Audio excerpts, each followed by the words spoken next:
Good afternoon to students. तो परीक्षा board chapter 3 class 12 MP board का हमने सेकंड क्वेश्चन को स्किप कर दिया है क्योंकि ये क्वेश्चन नंबर फर्स्ट जैसा ही है। सिर्फ इसमें दो एक्स्ट्रा थिंग्स दी हुई है। इसमें क्या दिया हुआ है, आपको एक्सटर्नल रेजिस्टेंस दिया है। सेकंड फर्स्ट वाला जो हमने किया था वैसा का वैसा ही सेकंड वाला है। तो अब हम थर्ड वाला जो इंपॉर्टेंट क्वेश्चन जो कि थोड़ा सा डिफिकल्ट भी है, लेकिन इसको हम कैसे सॉल्व कर सकते हैं। तो देखिएगा, आप पहले क्वेश्चन को पढ़ लीजिएगा जैसा कि मैंने वो एक वीडियो बनाया था। तो क्वेश्चन को पढ़ा तो हमने देखा कि प्रारंभिक ताप मतलब रूम टेम्परेचर जो है वो कितना है वो लिखा, और उसका प्रतिरोध था वो लिखा। तो कितना हो गया 100 ओम। तो हमें बताना है अगर प्रतिरोध 100 ओम से 117 ओम हो गया है तो वो किस तापमान पर 117 हुआ है, वो तापमान का मान ज्ञात करना है, जिसमें आपको ताप गुणांक का मान 1.7 गुणा 10⁻⁴ डिग्री सेल्सियस इनवर्स दिया गया है।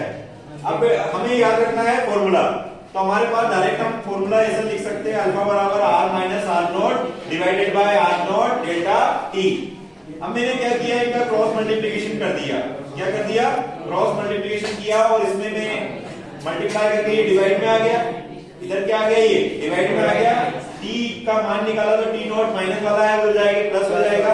मान रखा, सबका मान रखा, एलसीएम निकाला, क्रॉस जो भी मल्टीप्लिकेशन जो भी डिवाइड होना था डिवाइड किया, जो मल्टीप्लाई होना था मल्टीप्लाई किया, और सब सॉल्व करने के बाद में मुझे आखिरी में नंबर मिला 17,460 के लगभग। उसको किससे डिवाइड कर दिया, 17 से डिवाइड किया।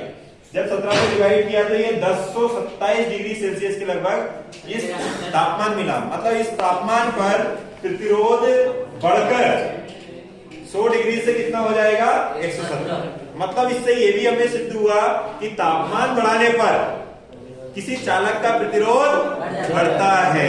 देखो, जबकि ये कितना तापमान था, ये सिर्फ 27 था, तो 1027 डिग्री सेल्सियस पर ये कितना हो गया, 117। कम रेशियो में बढ़ता लेकिन बढ़ता है। आई होप समझ में आ गया होगा। Thank you. Good afternoon to everyone.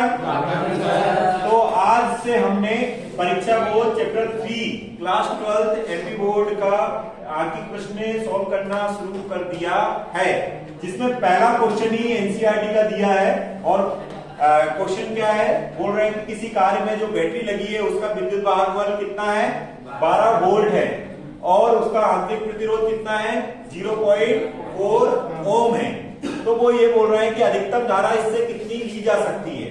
तो एक बात ध्यान रखिएगा, जब कुल धारा की बात करें तो कुल धारा बराबर क्या होता है, कुल विभवांतर अपॉन कुल प्रतिरोध। तो जब अधिकतम धारा की बात करेंगे मतलब बाह्य प्रतिरोध का मान 0 हो गया, और कुल विद्युत वाहक बल क्या है जो बैटरी के पास है वही है, मतलब V का मान भी यहाँ पर 0 है। तो देखिए सिंपल सी बात है, ओम के नियम से ही हम डायरेक्ट फॉर्मूला लगाएंगे, I = E अपॉन R, या V अपॉन R लिख सकते हैं। E का मान कितना है, 12.0 था, और R का मान कितना है 0.4। तो 12 को हमने 0.4 से डिवाइड किया तो 30 एम्पियर आ गया। मतलब अधिकतम धारा कितनी ले सकते हैं, 30 एम्पियर। हमें कम लेना हो तो कम ले सकते हैं, अगर बाहरी रेजिस्टेंस उसमें लगा देंगे तो धारा का मान कम हो जाएगा, लेकिन अधिकतम कितनी ले सकते हैं उससे, 30 एम्पियर। इससे कम लेना है तो क्या करना पड़ेगा, बाहरी रेजिस्टेंस लगाना पड़ेगा। Okay, thank you.